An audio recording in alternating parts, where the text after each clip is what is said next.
¿Qué tal, grupo? Espero que se encuentren bien.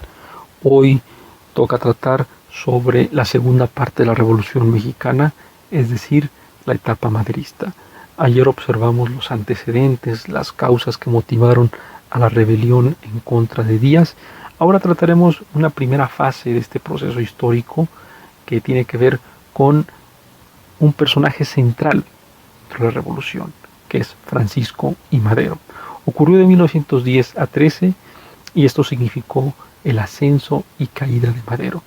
Ahí observamos una fotografía de Madero durante las elecciones y prácticamente, si bien no fue el único personaje importante, sí fue bajo el cual se organiza todos los acontecimientos de esta etapa.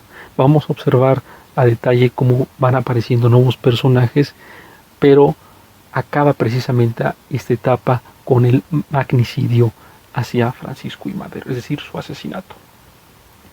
Primer punto. Madero publica en 1908 un libro que se llama La sucesión presidencial en 1910. ¿Qué pretendía Madero con este libro?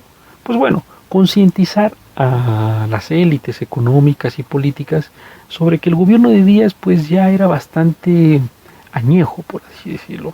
Era un gobierno que ya no veía por los intereses nacionales, sino solamente por los intereses de los grupos de inversionistas extranjeros, por los intereses de los científicos, por los intereses del propio Díaz. Eso es lo que titula el libro. Era convocar, no una rebelión, sino a combatir intelectualmente y por medio de las elecciones al gobierno de Díaz. Ahí observamos una lámina donde es entrevistado Díaz y reconoce que él va a retirarse del poder en cuanto haya una organización, un partido consolidado y un grupo que sepa gobernar a este país.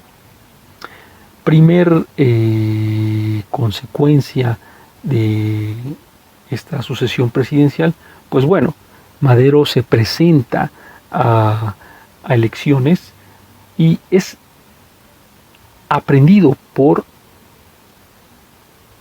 el ejército. Madero entonces es encarcelado y durante ese encarcelamiento concientiza y posteriormente escribe un plan que se va a llamar Plan de San Luis, en el que ya ahora sí pide organizar una rebelión el 20 de noviembre, por eso toma esa fecha como inicio de la revolución.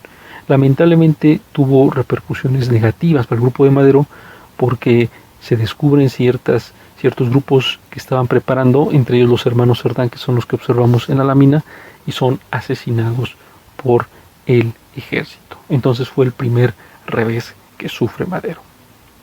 Pero no solamente eran los Cerdán, también había grupos en el norte del país muy poderosos y en el centro.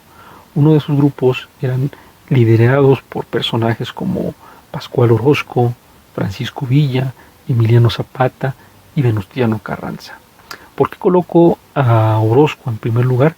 Porque durante esta etapa maderista fue mucho más importante que Zapata o Villa o que el mismo Carranza.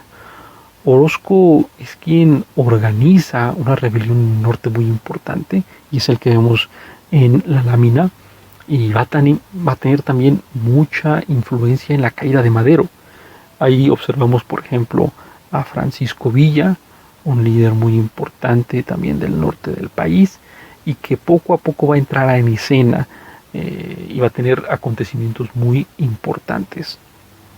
De la misma manera que lo obtuvieron personajes, por ejemplo, como Emiliano Zapata, quien es el que vemos en esta misma lámina. Zapata, a diferencia de Villa y de Orozco, se levantó en el centro del país, en lo que es el estado de Morelos. Allí Zapata se levanta con el objetivo de un reparto más justo de las tierras y un trato mejor para los campesinos. Y por último observamos a Carranza. Carranza pertenecía a la élite porfirista, sin embargo, pues no estaba contento con que, insisto, este grupo era demasiado cerrado y pues Carranza se dio cuenta que no podía acceder al poder si no era a través de derrocar a este grupo. Bueno, entramos ahora al punto de los tratados de Ciudad Juárez. ¿Qué pasa? Pues se empiezan a rebelar todos, sobre todo en el norte del país, y como ven que Díaz no quiere negociar, hay una pequeña rebelión en Ciudad Juárez por parte de Orozco, Orozco desobedece a Madero y él decide tomar Ciudad Juárez en 1911. Y es la primera gran desavenencia entre Orozco y Madero. Al tomar Ciudad Juárez, Porfirio Díaz comprende que era necesario renunciar y así lo hace.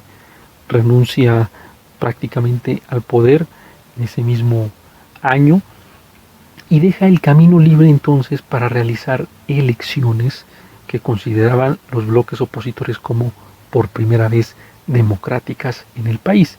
Y el fruto de esas elecciones pues va a ser el siguiente.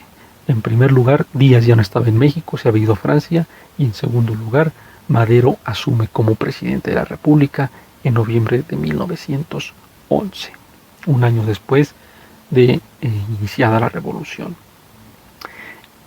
Sin embargo, pues no le fue muy bien a Madero, digámoslo así. El personaje que lo acompañó durante esta travesía en el poder fue José María Pino Suárez, que en ese entonces fungía como vicepresidente de la República. Madero empieza pues a tener desacuerdos con sobre todo Zapata. Zapata le empieza a increpar que por qué no obedecía, no llevaba a cabo ciertas reformas en las que ellos habían quedado de acuerdo. Con Orozco las relaciones ya no estaban tan bien y entonces el gobierno maderista se empieza a derrumbar poco a poco. Quienes habían sido sus aliados empiezan a dejar de serlo y la primera consecuencia de esto es que Orozco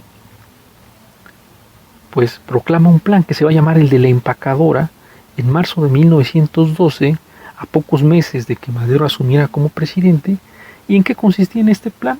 Pues en desconocer a Madero, en decir que Madero había traicionado los ideales de los grupos del norte del país. Y entonces es el primer gran revés para el grupo de Madero.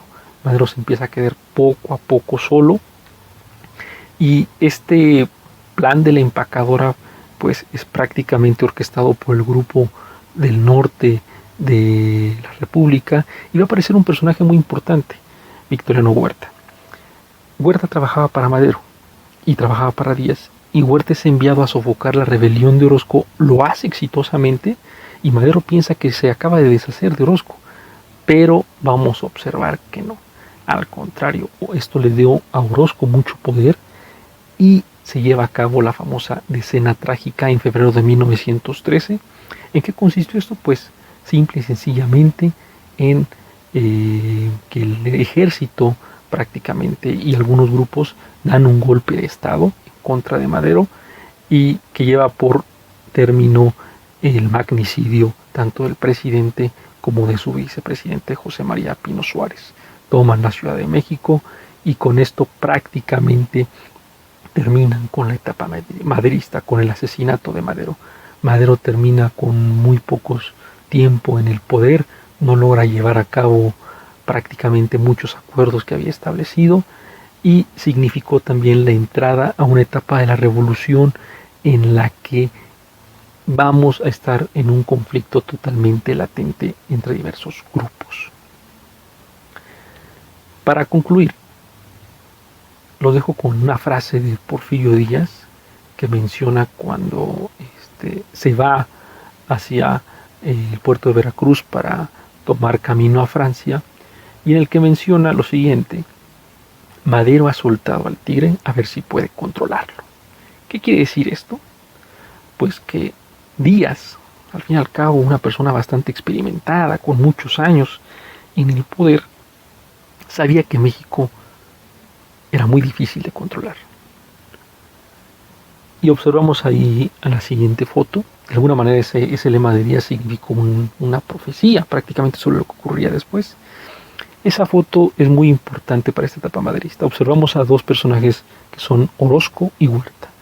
El fotógrafo le nombra como el abrazo de dos Judas, porque es el abrazo entre dos personas que traicionaron. Huerta traicionó a su propio presidente y Orozco con quien había llegado a acuerdos hace algunos meses. Prácticamente esta foto define lo que sería la política de la revolución, que era una política de traición tras traición tras traición, como lo observaremos en los siguientes videos. Nos vemos mañana.